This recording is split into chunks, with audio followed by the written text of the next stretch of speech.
ռեալ գնում են բանակցություններ Հայաստանի ու Ադրբեջանի միջև, կարծես թե հիմա այդպես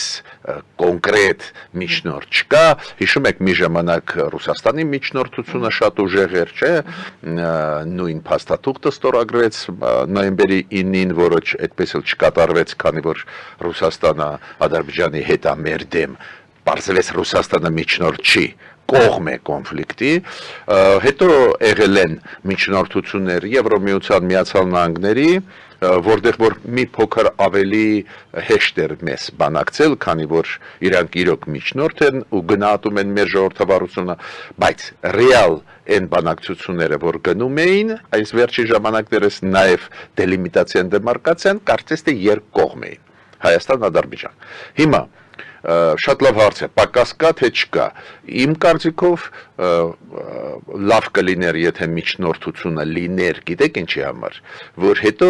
իրականացվի, կատարվի պարտավորությունները, որոնք վերցնեց Ադրբեջանը։ Երաշխավոր։ Երաշխավոր, օրինակ, նույն Ադրբեջանը, եթե վաղը ստորագրի խաղաղության պայմանագիրը, ճիշտն ասած ես չեմ տեսնում հեռանկար, լավ, որ կստորագրի, բայց եթե ստորագրի, որ մենք կարողանանք հետևել հետո լինեն միջնորդներ, ովքեր կարողանան հետևել, որ երաշխավորված կլինենք, որ Ադրբեջանը մեզ չի խաբի, բայց այն որ Վրաստանը, Իրանը ուզում են առաջարկել իրենց միջնորդությունը, ես վատ չեմ ընկալում, քանի որ իրանք էլ ուզում են, որ Հայաստանը Ադրբեջանի հետ ստորագրի ու այս տարածաշրջանը մի փոքր ավելի կայուն լինի։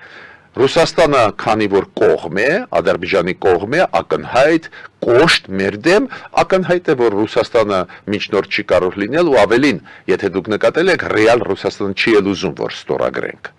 Թուրքիայի ուրիշ պատմություն է, Թուրքիա ուղղակի հետևում է, որ վնաս չլինի Ադրբեջանի համար, ու վերջ։ Թուրքիան միջնորդ մենք չենք կարող վերցնել, քանի որ շատ ուժեղ պրոադրբեջանական է, բացի դրանից Թուրքիան չի էլ ուզում։ Ուրեմն միջնորդների ստեղ հարցը ես այդպես կդնեմ, այդքան կարևոր չի, ինչքան կարևոր է, որ Իլհամ Ալիևը ի վերջո ուզենա ստորագրել։ Ու Իլհամ Ալիևը, քանի որ վարում է բավական, ես ասեմ ձեզ անսպասելիորեն ինձ համար լուրջ արտաքին քաղաքականություն, իրանց պետք են չեն միջնորդներ։ Իրանք փաթաթում են մեր վզին, իրանց կամքը, հա, մերոնք փորձում են մանևրել, պաշտպանվել, բայց Ադրբեջանի քաղաքականությունը կոշտ է, իրանք ոչ էլ միջնորդ են ուզում ու իմ կարծիքով չեն ուզում ստորագրել ու միջնորդները չեն կարողանալու ու գոնե այսօրվա պայմաններում իրանց ստիպել։ Պարզ է Ռուսաստանը երազում է, որ նորից Հայաստանը համաձայնվի, որ երկկողմ լինի։ Քանի որ Ադրբեջանը համաձայն է, Հայաստանը կոշտ դեմ է ու ճիշտ է անում, որ դեմ է։ Պարզ է, որ այո, միգուցե նույնիսկ Ալիևը ուզում է, որ այնտեղ հանդիպեն, ինչ-որ բաներ խոսեն։ Բայց ես չեմ հավատում, որ հիմա այս կարևոր մայիսի 9-ին Ռուսաստանի համար կլինի ռազմական շքերթ։ Պուտինը երազում է, որ շատ լիդերներ գան։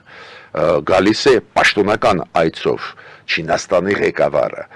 Ռուսաստանին հիմա փրկում է Չինաստանը, այդ մեծ գաղտնիք չի։ Ուրեմն Պուտինը կենտրոնացված կլինի այս հարցերի վրա, դա բացառվում է, որ ինքը կարողանա ժամանակ տրամադրի այդ միջնորդությանը Հայաստան-Ադրբեջանը, այդ էլ ինքը չի ուզում, որ ստորագրեն, ինչի ինքը պետք է պայքարի։ Դրա համար ես ուզում եմ ասել, այս ձևի հույսեր չեն իրականացվի, եթե օրինակ մեր իշխանությունները մտածում է կարողա Մոսկվայում Ալիևին Պուտինը ասի ու Ալիևը ստորագրի։ Այս ձևի բաներ իմ կարծիքով ռեալիստական չեն, բայց ես այդ ակնարկները լսել եմ նաև մեր իշխանություններից, հիշում եք, երբ որ պաշտոնյաները ասում են միգուցե Ալիևի հետ այնտեղ հանդիպում լինի, երկկողմ չի լինի, հիշում եք, նույնիսկ ասում էր պրեսկարտուարը Նիկոլ Փաշինյանի, երկկողմ հանդիպում չի լինի Պուտին Փաշինյան Ալիև, բայց երկկողմ կարող է լինի, ասենք Ալիև Փաշինյան, բայց ես անկեղծ ձեզ ասեմ, այս մթնոլորտում շքերթի լարված վիճակ այս միջոցառման հետ կապված աշխարհով մեկ լարված վիճակի հիմա տարբեր հայտարարություններ, Եվրոմիություն, Միացյալ Նահանգներ, Տրամպը ասեց, մենք ենք հաղթողը պատերազմում, երկրորդ համաշխարհային, մենք գլխավոր դեր ենք կատարել, Պուտինը ասում է, ես եմ կատարել գլխավոր դեր, Ռուսաստանն է, ինչ եմ ուզում ասել, այդ մթնոլորտում, որ ինչ որ լուրջ բան լինի հայ-ադրբեջանական չեմ հավատում, նաև իմ YouTube-յան ալիքում Ստեփան Գրիգորյան նաև ասել եմ, դու գիտեք այդ YouTube-յան ալիքը ես շատ ակտիվ զարգացնում եմ,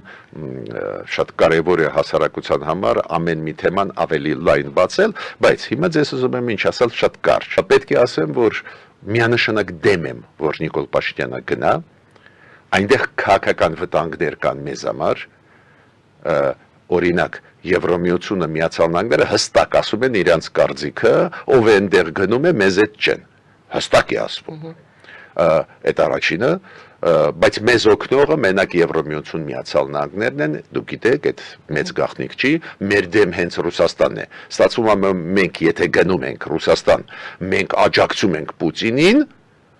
մեր կողմնակիցներին թույլատնելով, այդ տրամաբանության դուրս է, բայց ստեղ կա երկրորդ հարցը, պատվի հարցը, թողնենք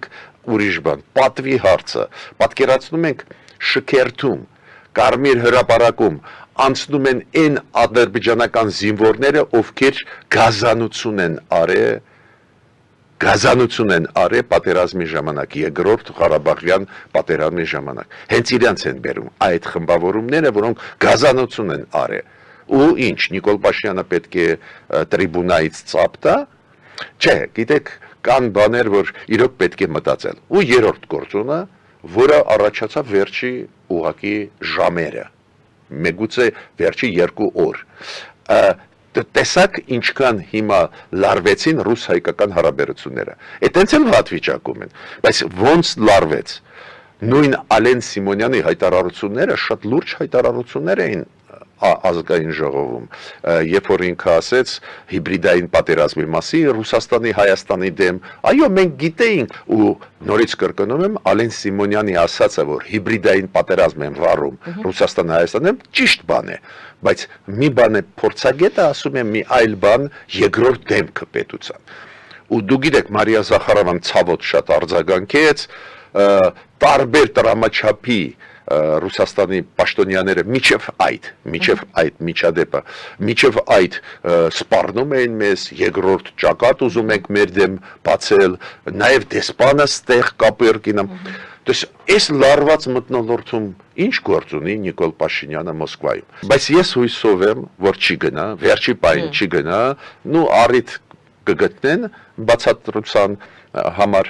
ոնց հիմա Հունգարիայի վարչապետը չի գնում։ Դուք գիտեք, Օրբանը միակն էր, որ ասում էր 100%-ով կգնամ։ Հիմա մարդկանց ասեմ, ինչի Օրբանը չի գնում։ Քանի որ շատերը զարմացած էին, որ Օրբանը 100%-ով պետք է գնար Հունգարիայի վարչապետը։ Չի գնում մենակ Ամերիկայի խոսքերից հետո, ոչ թե եվրոպացիների։ Տրամպը ասեց, այդ բաց թողնվեց մեր հասարակության կողմից։ Տրամպը ասեց, առաջինը հրամանագիր ստորագրեց, որ մայիսի 8-ը դառնում է հաղթանակի օր Միացյալ Նահանգների համար, միջև այդ այդպես չէր, ու երկրորդը դրանից հետո,